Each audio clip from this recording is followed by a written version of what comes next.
তারক হইলেন বলিদান, ধন্য প্রিয় হতবেশ, ভাই আইসো করি তাহার গান।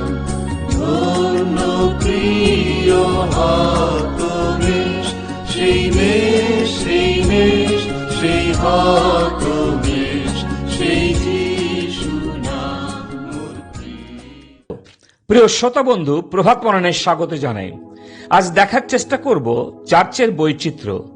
এই বৈচিত্র্য মানে হলো বিভিন্ন জাতিগত, অর্থ, সামাজিক এবং সাংস্কৃতিক পটভূমি এবং বিভিন্ন জীবনধারার অভিজ্ঞতা এবং আগ্রহের লোকদের একটি পরিসর থাকা। পবিত্র বাইবেলে বলা হয়েছে এক অন্যের। এই শব্দটি নতুন নিয়মে 58 বার লক্ষ্য করতে পারি। পৌল 40 বার তার পত্রগুলিতে ব্যবহার করেছেন।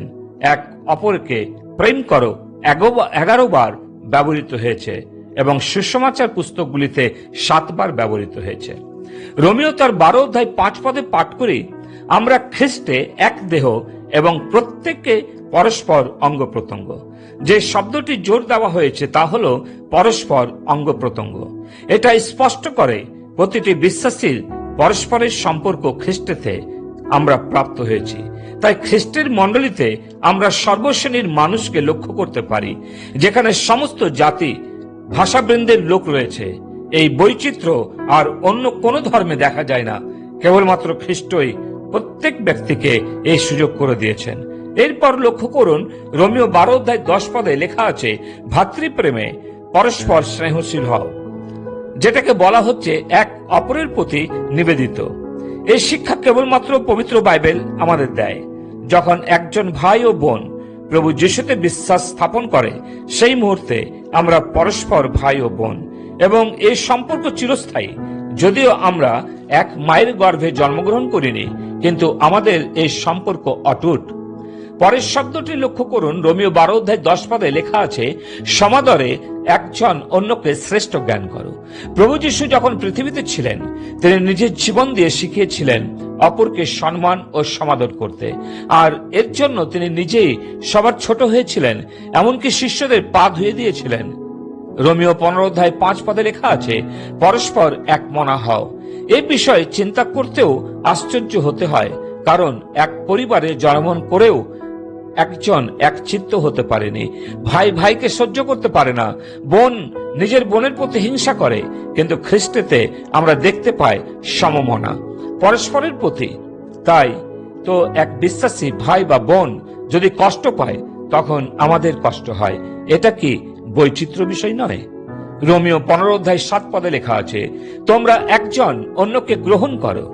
আবারও আমরা প্রভু যিশুর শিক্ষাগুলো স্মরণ করতে পারি, যখন তিনি বলেছিলেন, যখন তোমরা কোনো গৃহে প্রবেশ করবে, সেখানে থাকবে, আমার নামে তোমাদের সম্মুখে যা কিছু আহার লাগবে তা গ্রহণ করবে। আমাদেরও অভিজ্ঞতা তাই। পরিচর্যার ক্ষেত্রে হাজার হাজার পরিবারে দেশে বিদেশে গেছি, যারা আনন্দের সাথে আমাদের গ্রহণ করেছেন। কেবলমাত্র আমি একজন খ্রিস্টের সন্তান বলে, যদিও আমাদের রক্তের সম্পর্ক নয়, কিন্তু খ্রিস্টের রক্ত আমাদের সম্পর্ক তৈরি করে দিয়েছে।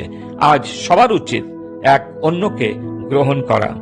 রোমিও তার 15 অধ্যায় 14 পদে লেখা আছে, তোমরা পরস্পরকে চেতনা দাও। বর্তমানে এই সম্পর্কে কেউ ঝুঁকি নিতে চায় না। প্রেম করা সম্ভব হলেও চেতনা দেওয়া কঠিন, কিন্তু আমাদের ভালোবাসা তখনই প্রকাশ পাবে যখন পরস্পরকে চেতনা দেব। এটার অর্থ অন্য একজনকে কোনো ভুল করার থেকে রক্ষা করছি, পাপ করার থেকে বিরত রাখছি এবং আধ্যাত্মিকভাবে গেঁথে তুলছি। রোমিও 16 অধ্যায় 3 পদ, 6 পদ, 16 পদে যেমন লেখা আছে, পরস্পরকে মঙ্গলবাদ করা।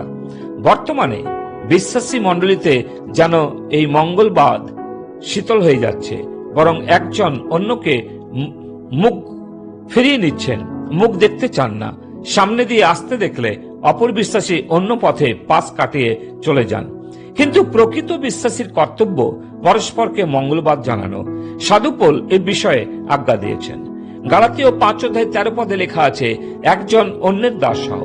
আপনি বলবেন, ওরে বাবা, সকাল সকাল কি আবল তাবল কথাবার্তা, এক অন্যের দাস? এ সম্ভব না। আমরা নিজেকে শ্রেষ্ঠ করতে অভ্যস্ত, কিন্তু দাস না। প্রিয় দাস সেবার কথা বলে। আমরা যেন এক অপরের সেবা করি। গালাতীয় 6:2 লেখা আছে, তোমরা পরস্পর একজন অন্যের ভার বহন করো।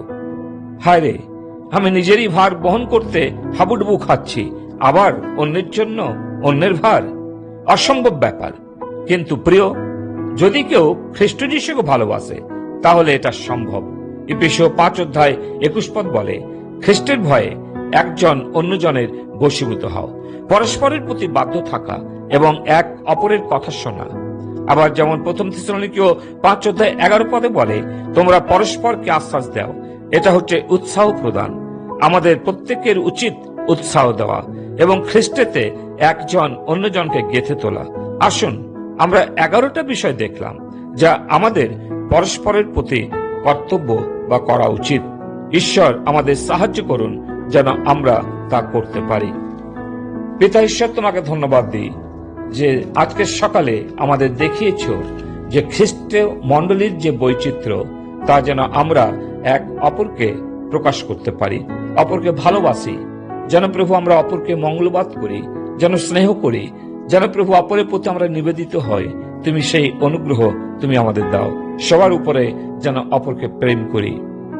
ধন্যবাদ দিই এই সুন্দর শিক্ষাগুলো তোমার পবিত্র বাক্য থেকে তুমি আমাদের শিখিয়েছ। আমাদের দয়া করো যেন প্রভু আমরা তোমার বাধ্য থাকি।